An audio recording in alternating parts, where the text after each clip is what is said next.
that feels good. At least it wakes you up post-lunch. What is the argument there? What is the technique? Seer and seen are different.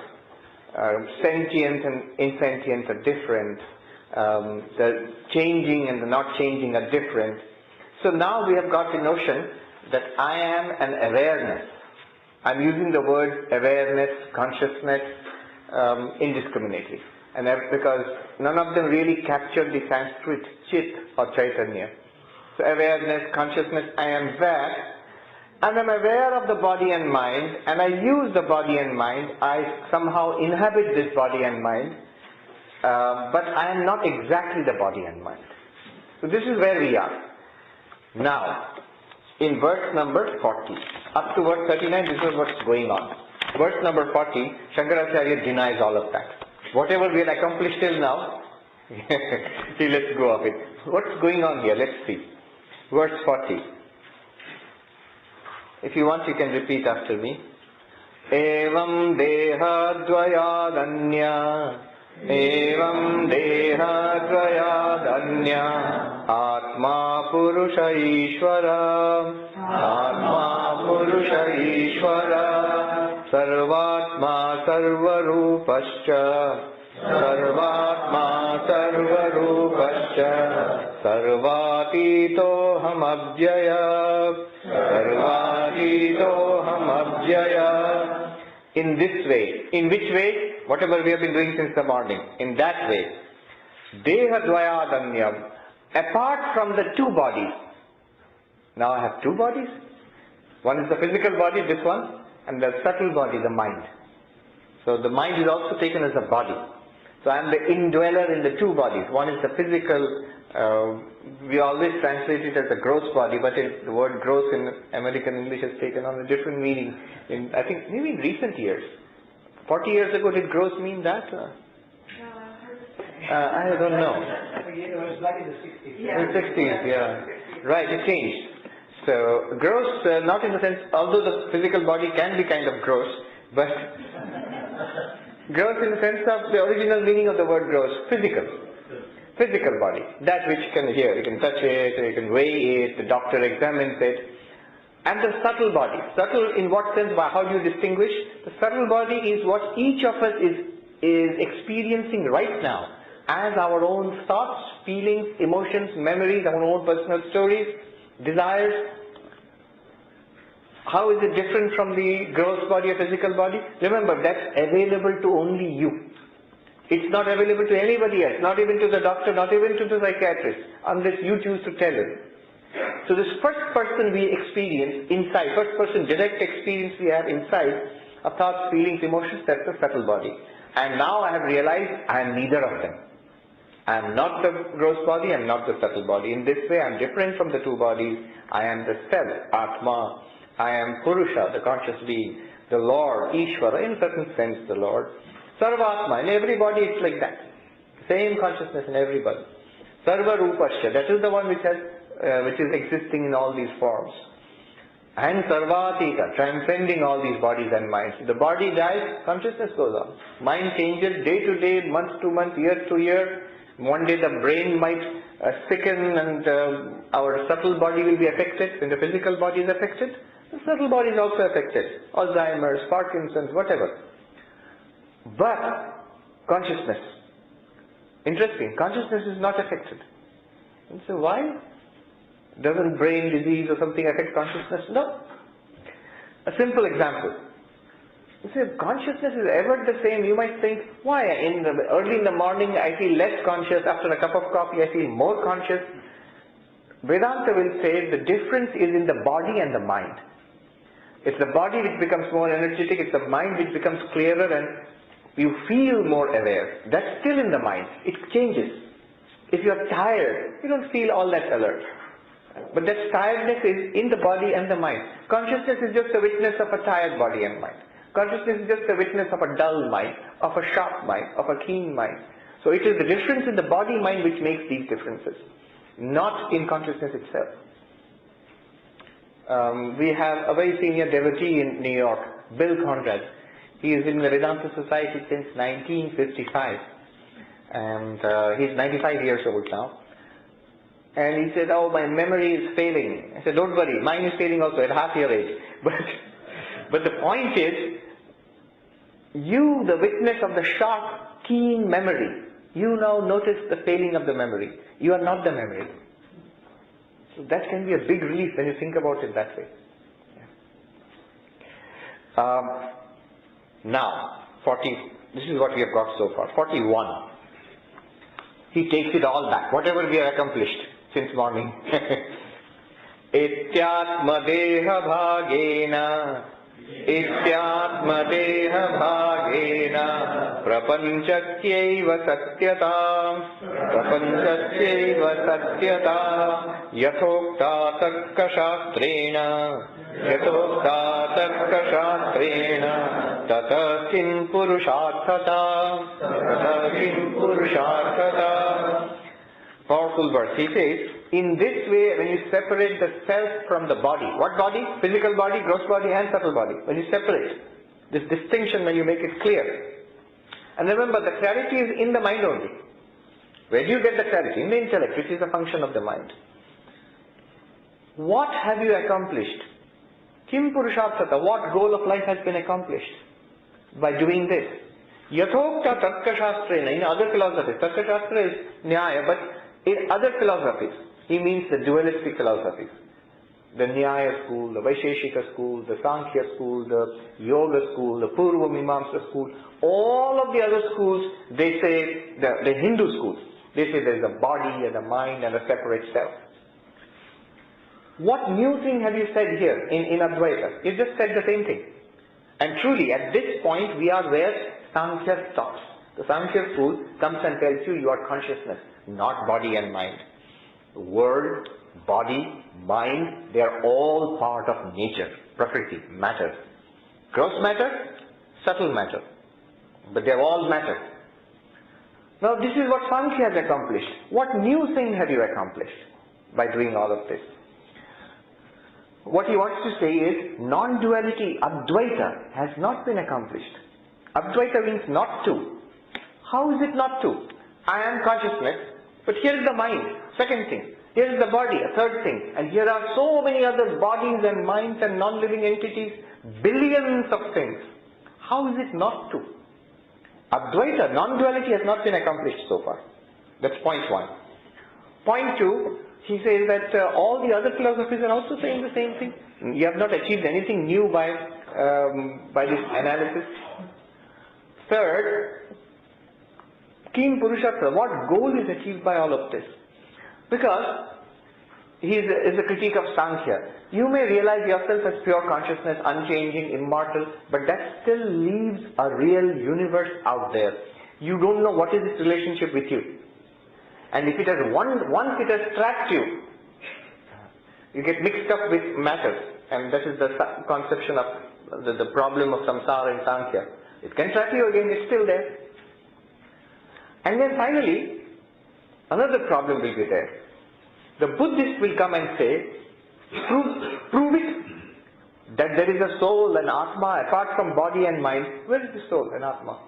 And I'm going through a lot of that now. Several hours a week and hundreds of pages. I brought my homework along with me. So it's ancient Sanskrit text. Here comes this the Nagarjuna and Chandrakirti and Dharmakirti, great philosophers, mostly forgotten in India because after the disappearance of Buddhism from India, but they were kept alive in Tibet, in China and other places where Mahayana Buddhism spread. So they are regarded as very great masters. And then their successors in Tibet, in China, wonderful texts are written, all going to prove none of this exists. This is Atma, there is no such thing. Anatma, no self. So what new thing have you proved? Where is this separate self you are talking about? So what's going on here?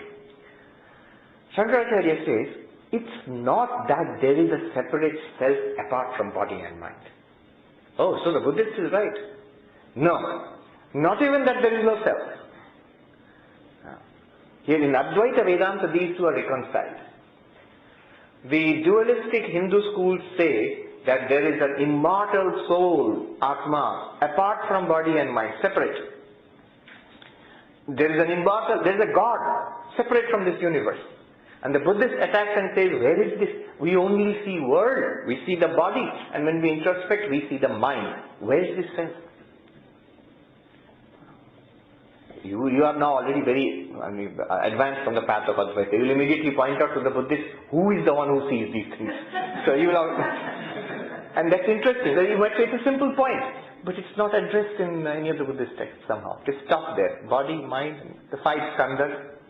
The only thing is, there is the 5 pillars of the appearance of the self. One of them is Vijnana skandha, the pillar of consciousness. You say, oh, consciousness is the self. The Buddhist says, no.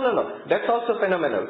But what they mean by consciousness is what we mean by mind and thinking and all of that. The activities of the subtle body. So, the pure consciousness, they don't talk about it. And there are reasons why. Ultimately, they will come around to the same point of view. I remember when I went into the class to study Madhyamaka Buddhism at Harvard. So I was first told, because here I am representative of Advaita. Swami is not your Atman Brahman, you keep that aside. This is not about that. No self, no God, no self, emptiness, shunya. Alright. Now, a couple of days after that, I was walking outside the Harvard yard, walking towards Harvard yard, and I met a Tibetan Lama in the red dress and everything. And he asked, who are you? Where have you come from? And I said, I'm a Hindu monk. And he said, are you a non-dualist? Advaita? I said, yes, Advaita. Shankara? I said, yes, Shankara. He said, same thing.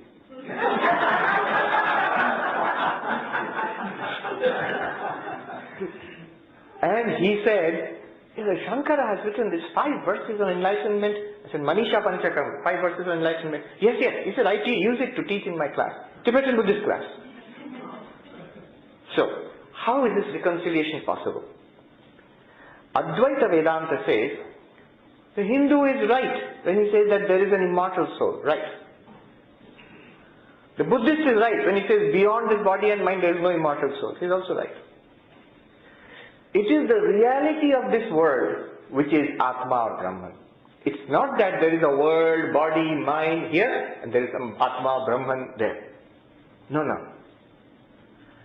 It's not that there is a snake and underneath that there is a rope. No. It is the same thing. When you misunderstand it, it's a snake. When you understand it correctly, it's the rope. Are there 2 things or 1 thing? 1 thing. The snake is not a second thing apart from the rope. Not second, not 2. Advaitam, non-dual. But that is rope Advaitam, rope non-duality. Here we are talking about non-duality of consciousness. Advaita Vedanta wants to say, the reality misunderstood is your universe, body, mind, the empirical self. The reality properly understood is this, the absolute, beyond all qualifications of name and form. So, it's a lot of beeping going on there.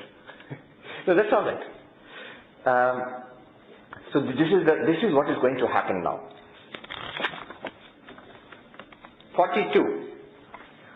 So why did we go through this process? The first process was separating the consciousness from body and mind. Now if you are saying that there are not 2, body mind is separate and consciousness is separate, it's not true. Why did you do this process? Why you could have told us from the very beginning the reality of everything is Brahman, misunderstood body, mind and world, properly understood Brahman. Why go through 2 steps? Why this roundabout process? He says, verse number 42. Ityatma deha bhedena Ityatma deha bhedena Dehatmatvam nivaritam Dehatmatvam nivaritam Idanim deha bhedasya Idanim deha bhedasya Yasatvam sputamuchyate Yasatvam sputamuchyate.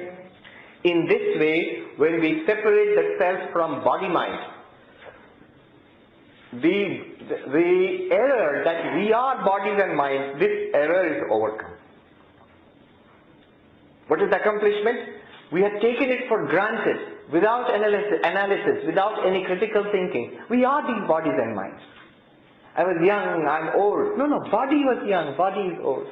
I was healthy, I'm sick. No, the body was healthy, now the body is sick. I was happy, I'm depressed. Mind was happy, mind is depressed. Clearly the feelings are there, the experiences are there, but we take it to be ourselves. We never question it. This error is corrected by the process which we went through. Now we realize, oh, these are experiences and I am the experiencer. The experiences belong to the body and mind, not to me the experiencer. They don't stick to me. I am independent and aware of these things. I light them up, they are revealed to me. So this was the great accomplishment. We actually get a proper appreciation of what consciousness is. Till this point, we had mixed it up with the mind or even worse with the body. Now we begin to understand what consciousness could be apart from body and mind. We get an intuitive feeling by going through the processes, seer and seeing, changing, unchanging, sentient, insentient. We get an intuitive feeling that I am this. What pure consciousness could be, the witness consciousness, what it could be, we get an intuitive feeling. This much has been accomplished. Now, non-duality has to be accomplished. How do you accomplish non-duality? When clearly many things are presented, how do you accomplish non-duality? You reduce the multiplicity into one reality. How? By showing the multiplicity. You cannot deny the multiplicity. Advaita, non-duality, duality, whatever philosophy, Buddhism, Hinduism, whatever you follow, that you are experiencing this cannot be denied. Who can deny it? We are experiencing. How to understand this as a non-dual reality? This thing is a non-dual reality. The way it goes is like this. The way to achieve non-duality in the appearance of duality is to realize that the duality is an appearance. It's not real. What is real is the underlying, the ground of that duality. What I mean by that is, suppose you look at the Atlantic Ocean. Count the waves. I get maybe 10,000 waves, something like that, ever changing. 10,000 waves out there. If I say count the water, how many? As water, one. If you have 100 wooden chairs, how many? 100. I said count the material, wood. How many? One. Did the waves all disappear and become flat? No. The waves are still there. Okay, but you can honestly say it's one body of water. The 100 separate chairs are still there, but you can say it's one from the point of view of the material, the wood. Now, what Shankaracharya is going to do is, he's going to ask, alright, you are this witness consciousness, and you are experiencing a mind, and through the mind experiencing a body, through the body and mind experiencing a world out there. Now, what is the relationship between consciousness and its object? Between consciousness and matter. What is the relationship? Are they separate? Does one come from the other? Does one depend on the other? Are both real?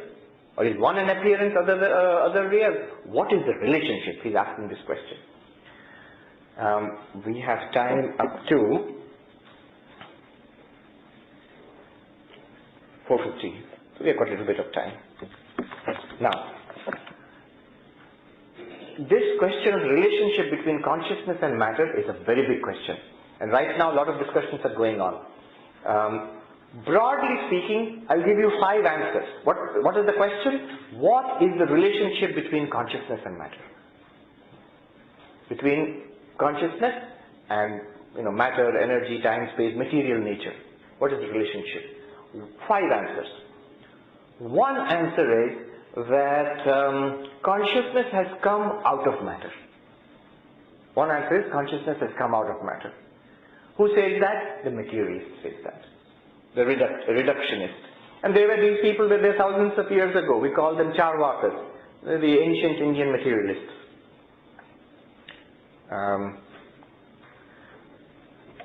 Swami was saying in an earlier session that was considered the stupidest philosophy possible.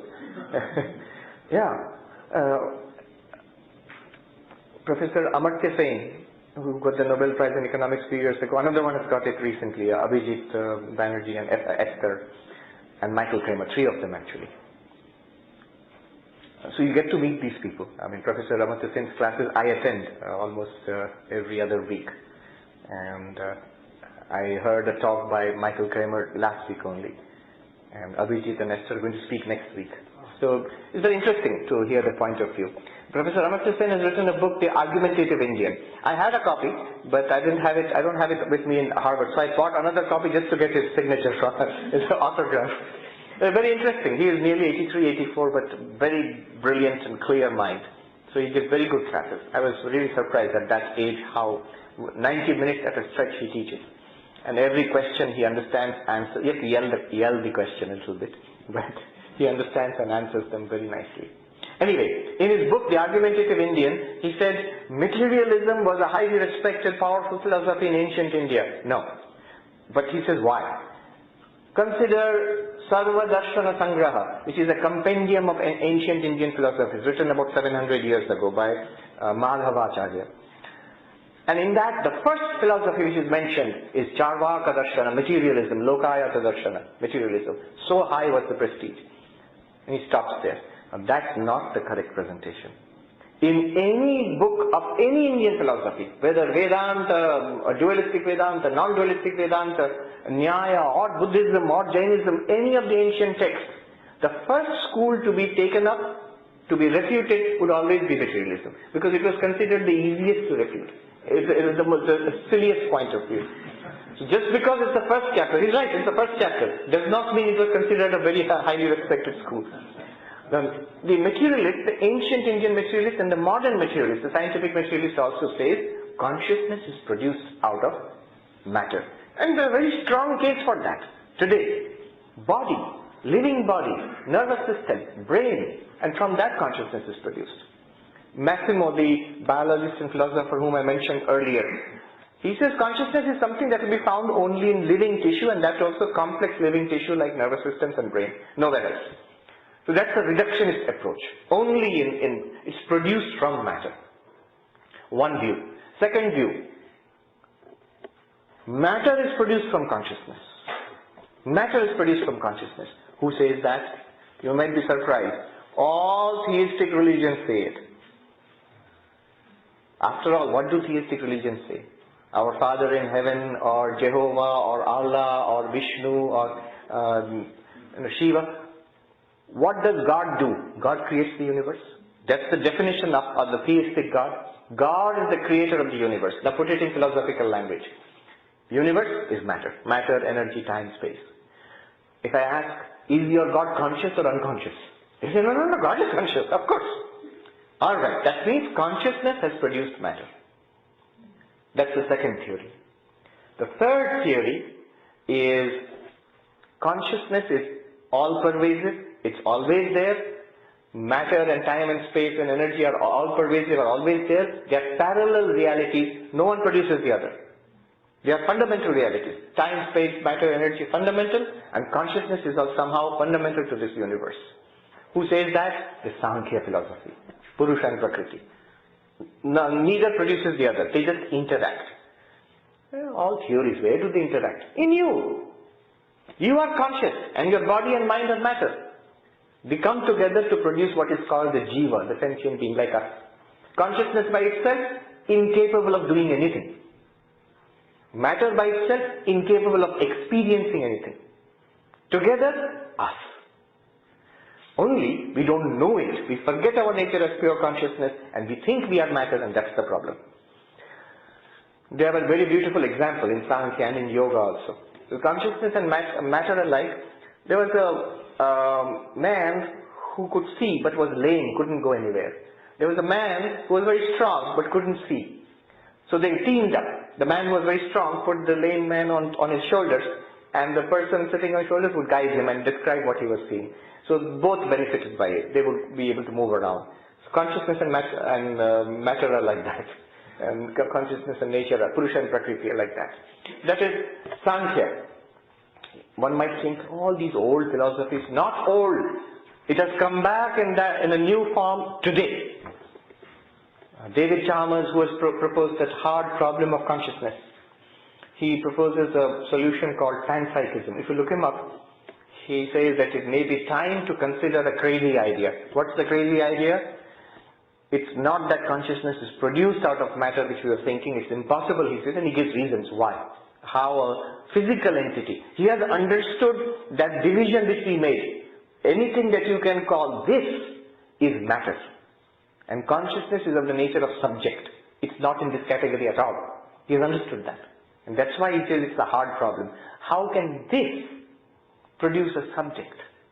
It can produce one this, can produce another this. This can produce that. But how can it produce the witness, the subject? It cannot. He calls it the hard problem, and if you Google it, you will find a lot of discussion. It's a hot topic now. It's regarded as the most difficult problem in consciousness studies. What he proposes, he says it's time to think of a crazy idea. What's the crazy idea? That consciousness and matter are separate and parallel realities. I thought 5,000 years ago, Kapila in India said exactly the same thing. And it's not that just in India. Later on, once in a while in Greek philosophy, different places, this idea has been coming up and disappearing again. It's called panpsychism. Panpsychism. Panpsychism in the sense, consciousness is present everywhere in the universe. It just manifests more in a living being like us. But still present everywhere. Even down to table and chair and atoms and all of that.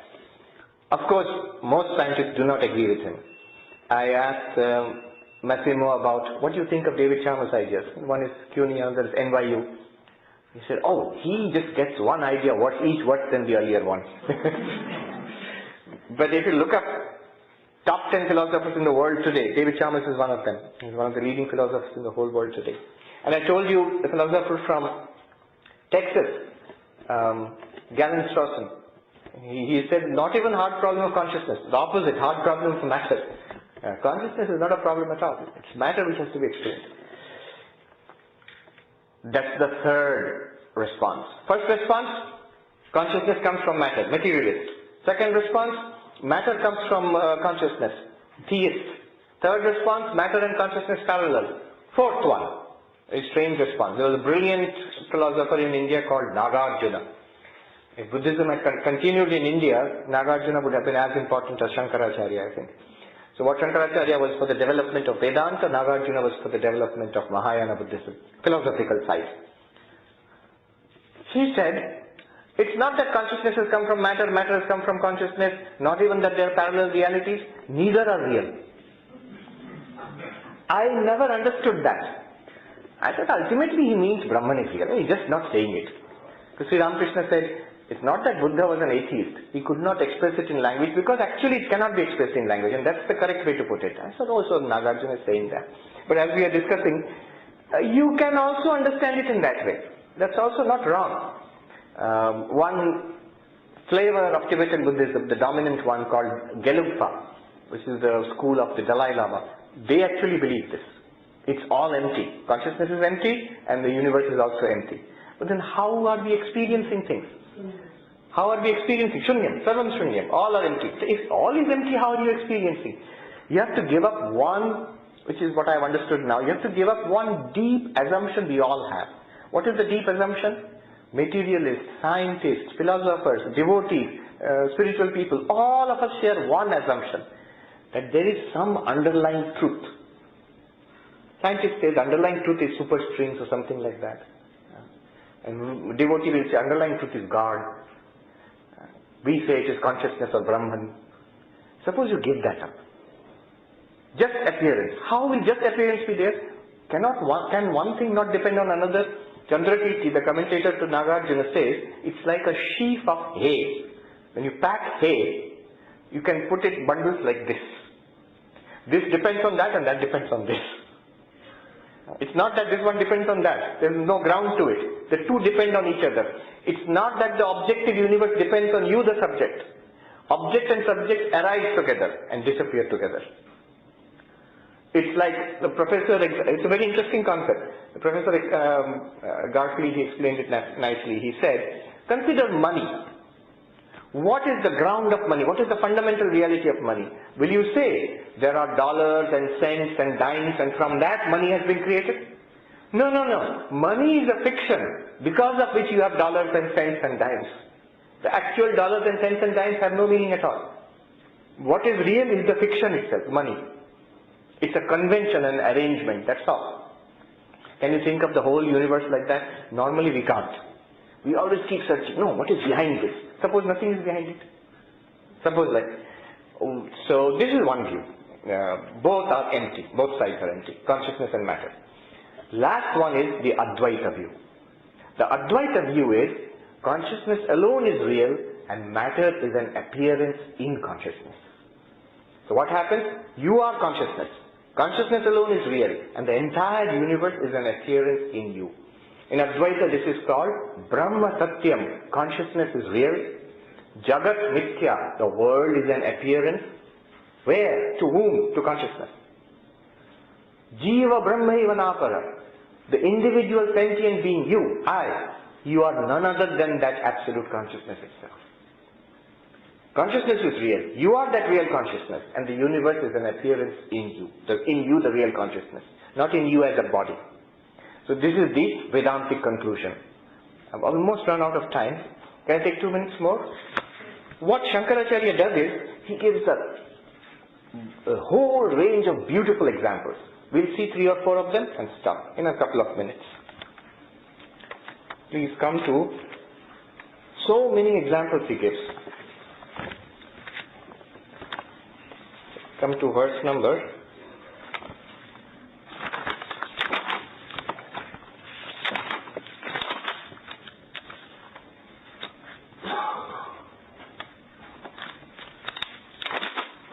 59. From 59 onwards to 88 almost, he gives a series of examples to show how the universe is an appearance in you, the consciousness. Let's do a few, we'll get the hang of it. Verse number 59. Yadvan mridi ghata bhranti, Yadvan mridi ghata bhranti, Shuktau va rajata sthitim, Shuktau va rajata sthitim, Tadvat brahmani jivatvam, Tadvat brahmani jivatvam, Vikshamanena pashyati, Vikshamanena pashyati. As in clay, there is this appearance of a pot. When you shape it, you call it a pot. You use it as a pot. And you say, what is it? It's a pot. But it's clay through and through. No, where is the pot? Whichever pot you touch is the clay. Right? So in reality is clay. And of course there is a name pot. There is a shape pot. And there is a use for the pot. But the reality through and through, every bit of it is clay. Exactly like that. Tadvat brahmani jivatvam. In Brahman, the absolute consciousness, you have imagined a sentient being, I, Sarvapriyananda.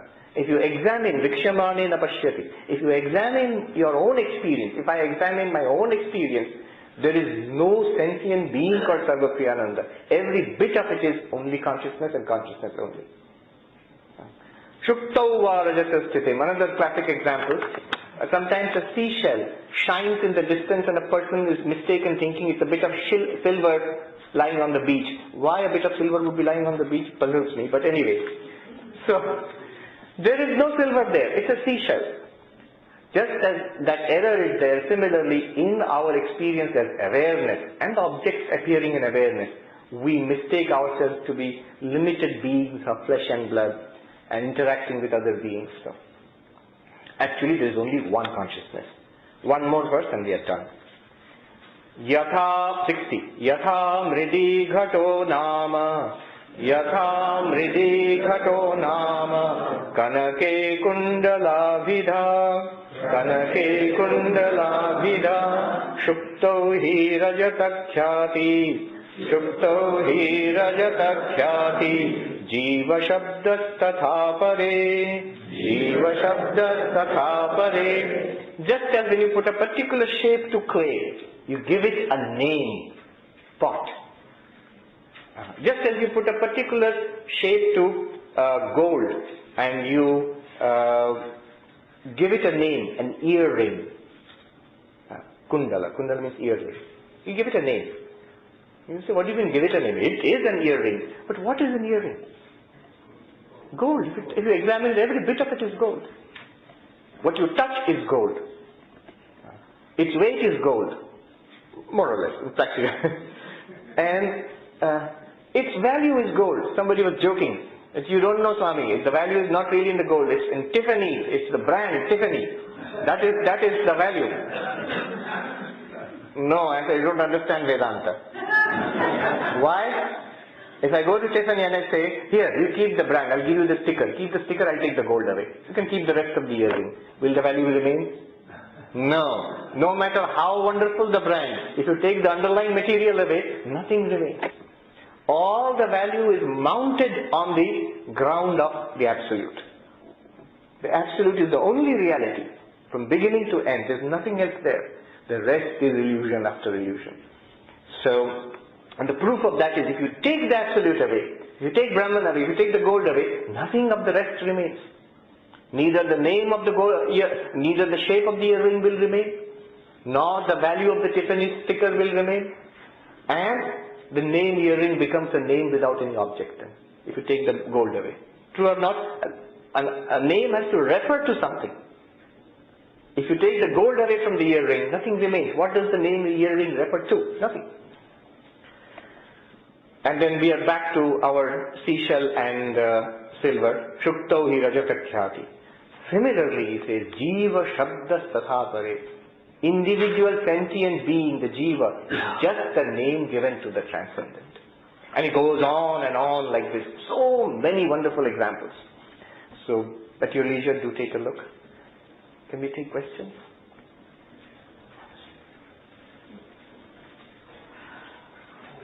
I'm studiously avoiding looking at Swami because he asks the difficult ones. I'm behaving as if I don't see him.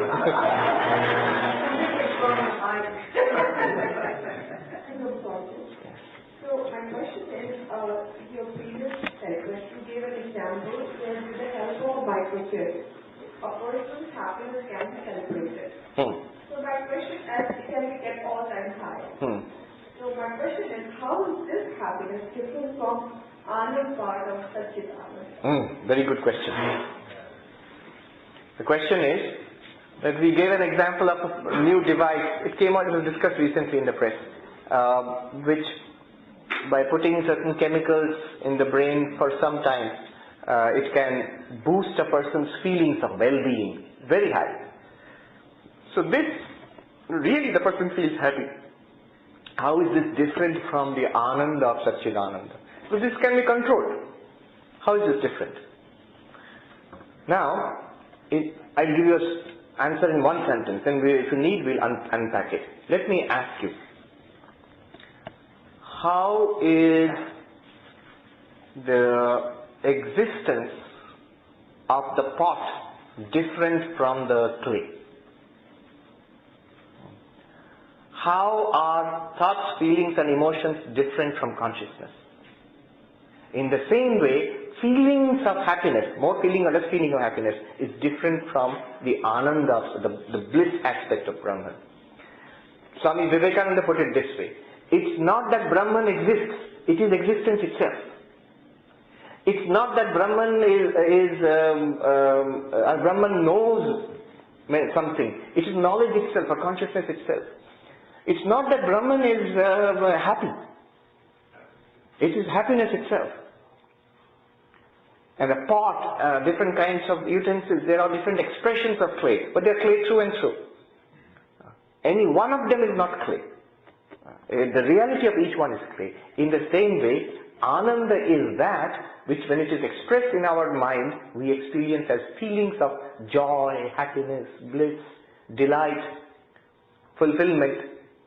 One teacher said, this leads to a confusion. That's why one teacher said, translate Ananda as Purnatvam, completion, fulfillment.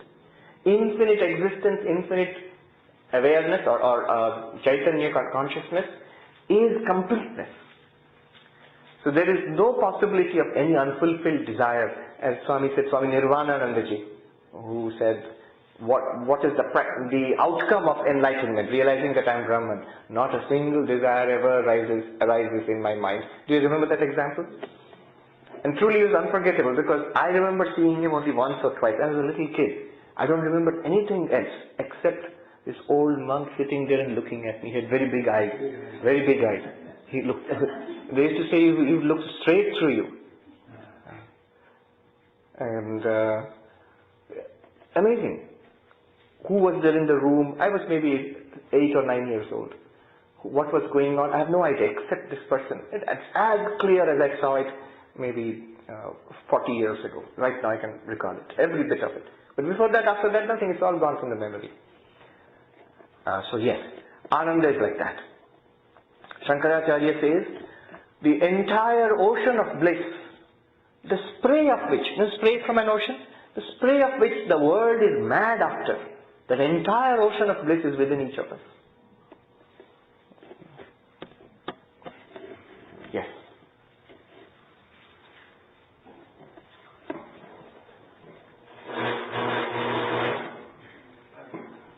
So we say that everybody is Brahman, so I'm Brahman, others are also Brahman.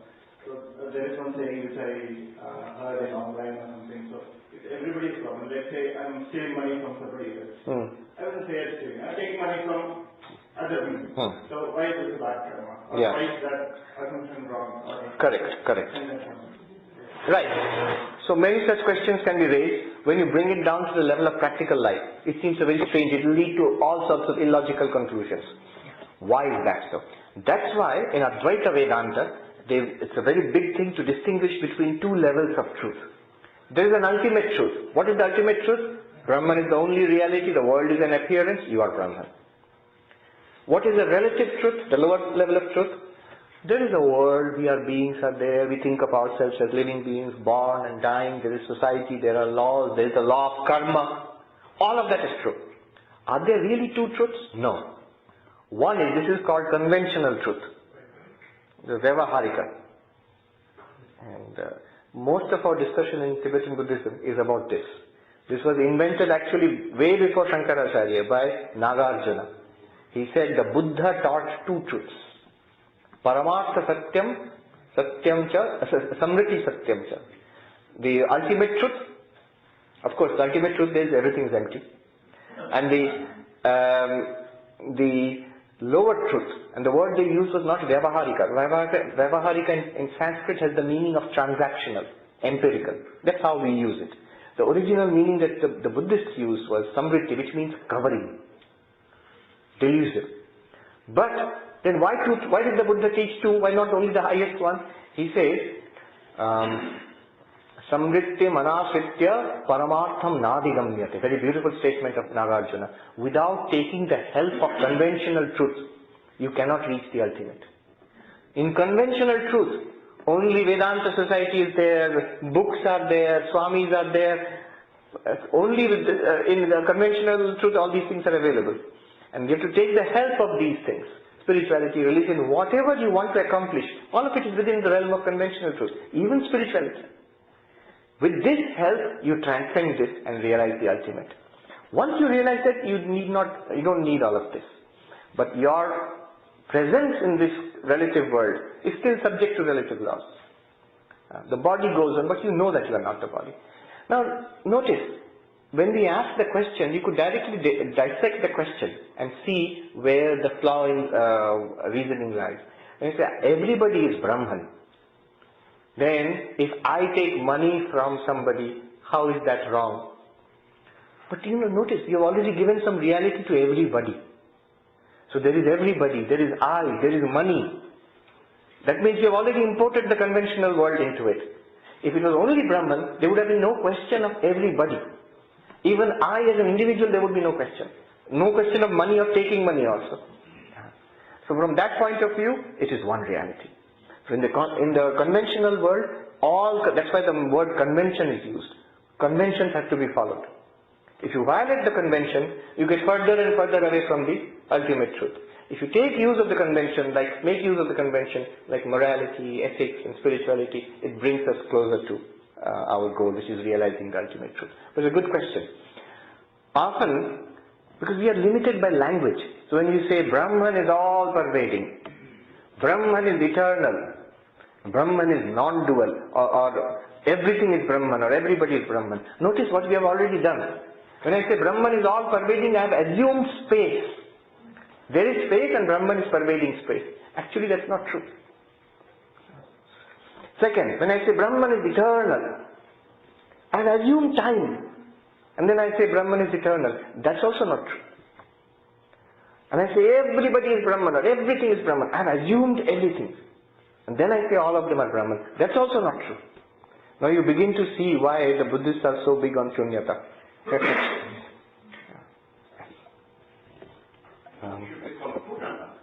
It is. Swami Sarvapriyananda, yes, Swami Sarvapriyananda ji, he says it should be called Purnata, means infinitude or wholeness, not emptiness. Swami Sarvapriyananda ji is beautiful, this magnificent masterpiece, the great master, the life of Sri Ramakrishna. He says absolutely clearly, what the Buddhists call emptiness, we call wholeness. Same reality. Alright, there's one last question.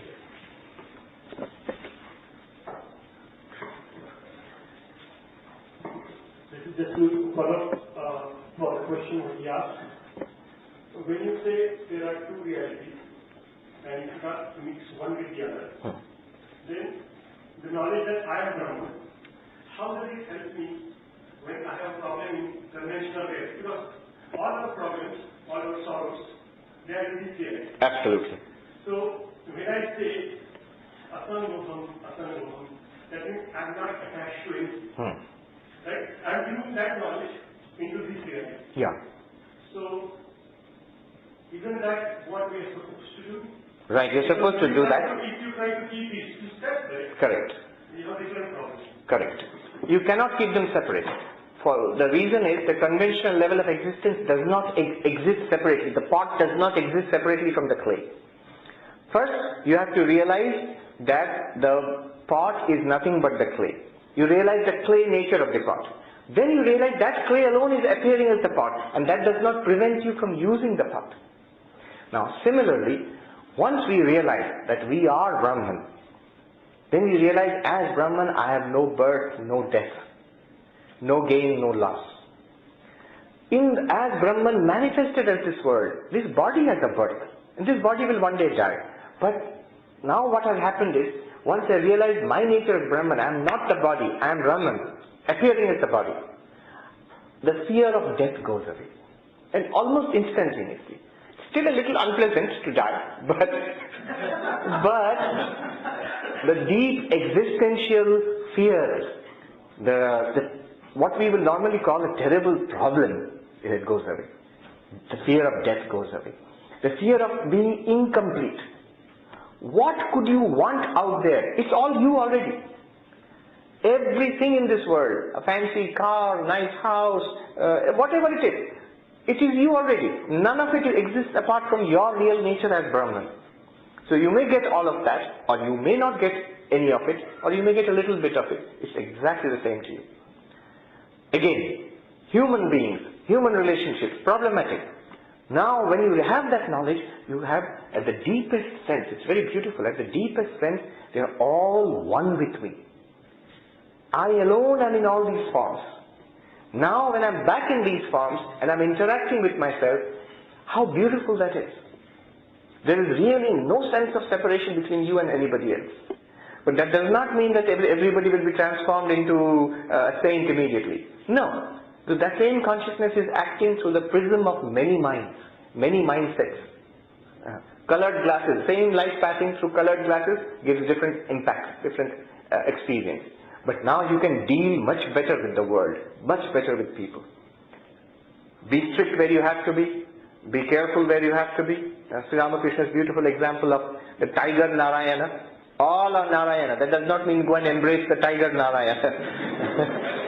The problem is that the tiger Narayana will embrace you, and that is not so pleasant at all. So common sense is always held on to. But you are beyond, deep inside, no suffering, no want, serenity, and then really your life becomes a blessing for others. When you have no want of your own, really deeply, you can give to others, really. Alright? The last one, I will just take the question from the lady at the back.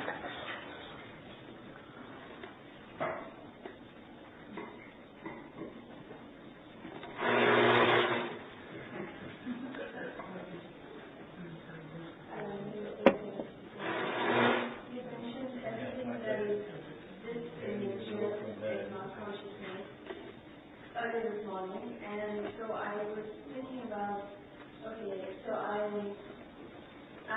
observer, like, the British example that we mentioned, so observing or experiencing the mind is also taking place. Can you comment on some of the signs where, I guess I'm trying to distinguish between the mind watching the mind versus the observer behind the mind, so to speak. Is there a way to Okay. That's a good question. That's the question. Remember, this is an important takeaway from today's work, is that you have to relate which question is which stage. Step 1, step 2. So this is a question from step 1. Right, good. And the step 1 is fundamental. We have to accomplish that before you come to step 2. Step 1 is I am consciousness, witness of everything apart from it. But that's not the end of it. Next you go further. That everything is again seen as nothing other than consciousness. But anyway, in the step 2 only oneness is achieved. In the step 2 only non-duality is achieved. Okay. But her question is that how do I distinguish between consciousness illumining the mind and mind watching the mind? After all, the mind can watch the mind. The mind watching the mind, the English word is introspection. What did I think of? Consider my own thoughts. So we do that. But notice one thing, it's a subtle point but a very powerful point. The point is this. Introspection, when I ask you to watch your own mind, there's a Buddhist meditation also, when you watch the movements of your mind. When I ask you to do that, if you do it, that's an experience. You're experiencing something. Suppose you don't do it. Day-to-day life, when you're talking, walking, driving, you're not introspecting all the time. I hope not. At other times, when you are not introspecting, is it an experience or not? Are you still experiencing? Is there some experience going on? Something is happening? In what light is that happening? When the mind is not watching the mind, still you're saying it's an experience. Something is experiencing. Some light is shining. Suppose you shut down all experiences. Body falls asleep, mind also falls asleep, deep sleep.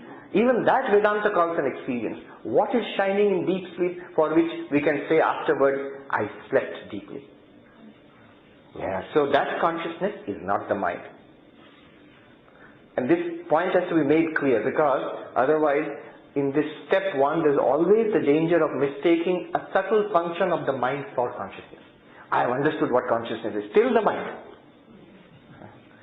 I am the witness. Still the mind. One teacher in Uttarakhand, after explaining the witness and witness, seer and seeing, is asking the sadhus in Hindi, well, Swami, do you feel that you are the witness now? Kya Mahatma ji, lagta hai, drashta hai? And everyone nodded, yes, yes. And his answer was, you're going to fall into a very big pit. Bahut bade gadde mein giroge. You're going to fall into an especially deep pit. What is the deep pit? It's the mind pretending to be the witness. Mind can do that. In a particular meditative exercise, the mind can witness the movements of the mind, breath and body. That's the, the vipassana exercises which are done. Those are good exercises. But how do you know they're exercises? The moment you stop doing it, it's gone. It's like a spring. You sit on it, it's there. Let it go, it'll bounce back again. But whether you are introspecting and witnessing, meditating, or you are not, you're just driving, talking, eating, in all times there is a light which effortlessly shines. Introspecting takes effort. Introspection can start and stop. It can be good or bad. But that light, it does not start or stop. It is effortless and it's ever there effortlessly. That one is consciousness. You just have to note it, recognize it. That's all. A good point to end on. Thank you.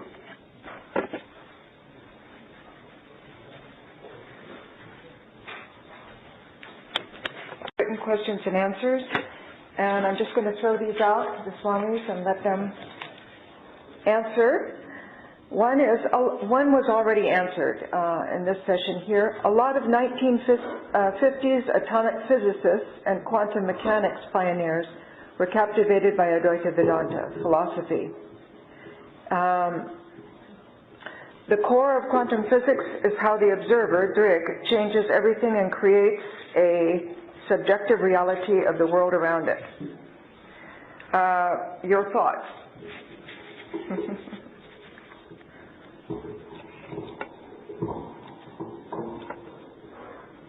I didn't catch the beginning. I think I caught the question, but if there was something at the beginning I didn't hear. So. Part of it,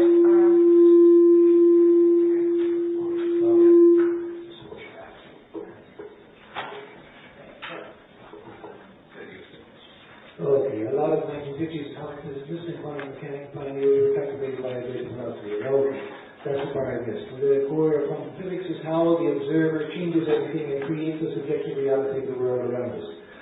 So, that, yes, that's a very interesting part of quantum physics, where the subject affects the outcome of an experiment. And so it creates a subjective, it has a subjective effect on the objective world around us. Now that is not exactly the same as what Advaita says. Here it's the subject here is the jiva, that is the human person with the mind who is watching the result of an experiment. And it affects the result of the experiment. Yes, it is a conscious being watching and measuring an experiment and affecting the outcome, whether something appears as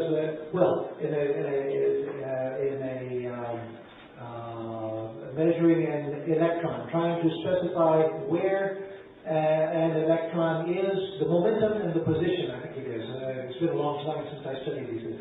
The position and the momentum of an electron, you can know one or the other, but you can't know both. And so observing the fact determines which of these it is that you can know. And so Heisenberg said in the uncertainty principle that that was a fundamental matter of existence itself. It revealed a fundamental principle of existence itself. Einstein and some others, and now this idea is coming back again among physicists. Some are saying that no, that's just because we don't know enough. That there's something larger that we're not seeing, and that's why we're only seeing either the momentum or the position of an electron when we try to measure it. It is not a fundamental matter of a fundamental fact of quantum existence that you can't know one without knowing the other. I'm not at all qualified to speak on the merits and demerits of that idea. But anyway, this to me, it doesn't prove or disprove anything about Advaita Vedanta. It's talking about a very limited field where the conscious observer is affecting the outcome of a particular experiment. And so it's not really consciousness itself being the determinant of material reality. So I think it's a mistake to interpret this as revealing a basic Vedantic principle. But I don't know enough about it to say more than that, or even to make that definitive as an answer. So I'll see what we can see what the Swami has to say.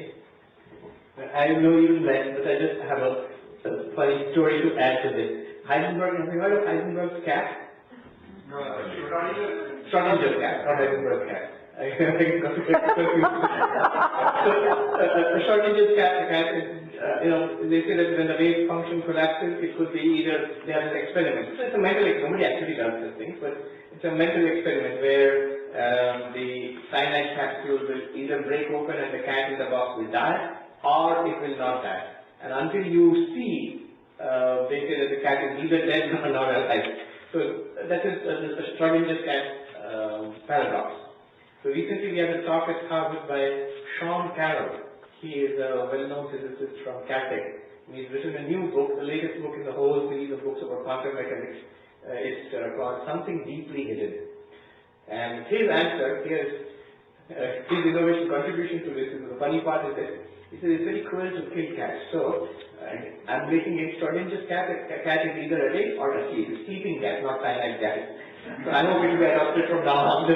So it is not a question of awake or dead, or alive or dead, or awake and sleeping. Anyhow, his point is I don't know how we can digest this. He says the best interpretation we are getting now, the understanding is, at that point of observation, two universes are created. In one universe the cat is alive, another universe the cat is dead.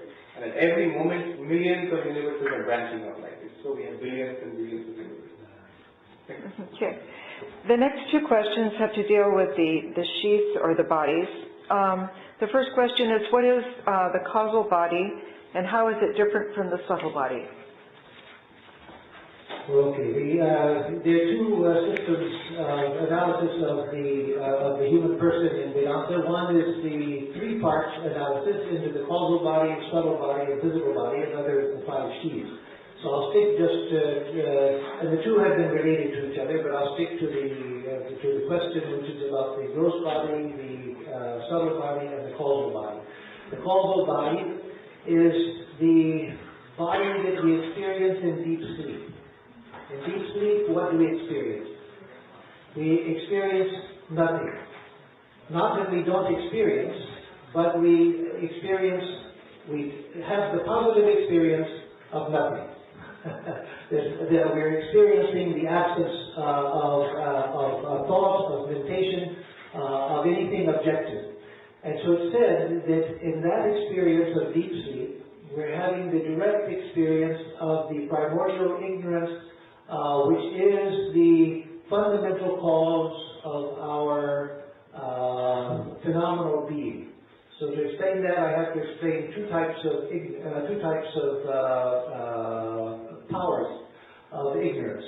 It said that ignorance in Vedanta, the primordial ignorance, the beginningless ignorance, which causes our misconception, causes us to see a universe rather than to see the divine being, has two powers. First is the veiling power. There's the reality, and why is it that I don't see reality as it is? If reality is self-luminous, perfect, full, non-dual, then nothing should be able to prevent me from experiencing reality as it is. And yet I'm forgetful of reality. And so they say the first power of ignorance is the power which makes us forget. To take the example of the rope and the snake. When I see the rope and mistake it for a snake, I can't see the rope clearly. If I see the rope clearly, I won't see a snake. But something is keeping me either because I didn't see it directly, I saw it out of the corner of my eye, or I saw it in the darkness, or mixed in with leaves. I don't see it clearly, and so the seeing something but not seeing it clearly is the veiling power of ignorance. But because I'm not recognizing what I'm seeing, there's the possibility of projecting a different vision. And so then we get what is called Vikshepa Shakti. There's the veiling power of ignorance, and then there's the projecting power of ignorance. So deep sleep, I'm seeing the veiling power of ignorance, that which prevents me from knowing my true reality. And so that's why we wake up from deep sleep and say, my God, I didn't know anything. It was wonderful. I was so zonked out, I didn't know anything, but it was wonderful. Now most people think that we don't remember anything, but Vedanta says no. Then how do you know you slept deeply and that you didn't know anything? That shows there's a positive experience. There's a positive experience of seeing nothing, experiencing the absence of everything, and knowing that that was a blissful experience. And so deep sleep, that's actually the closest we get in our normal being to the state of illumination. But it's the least useful for us. Because we have no power of will, no power to proceed further. It's just the absence of all perception. But out of that becomes the dream state and the waking state. So in the dream state we project a whole universe, a whole world of our own mind's creation. And taking the conventional viewpoint in Vedanta, not going into what I call the crazy viewpoint, which of course I was jokingly called the crazy viewpoint, taking the conventional viewpoint of most Vedantins, the waking state, I'm seeing the dream of the cosmic mind, the divine mind, which dreams this universe into being, which eventually comes down into physical fact. But it's all a dream of the divine mind. And so I'm participating in the dream of the divine mind. But this also is a projected reality. So it's a deep sleep where I'm experiencing the primordial ignorance, which makes me forgetful of my true nature. And it's out of that forgetfulness that there's the possibility of projecting a vision which is contrary to the non-dual being, where I see a world of multiplicity and so forth. And so the deep sleep is the direct experience of that. Okay, okay. The next one is, what is reflected consciousness? Is it related to Anandamaya Kosha? So this is another system.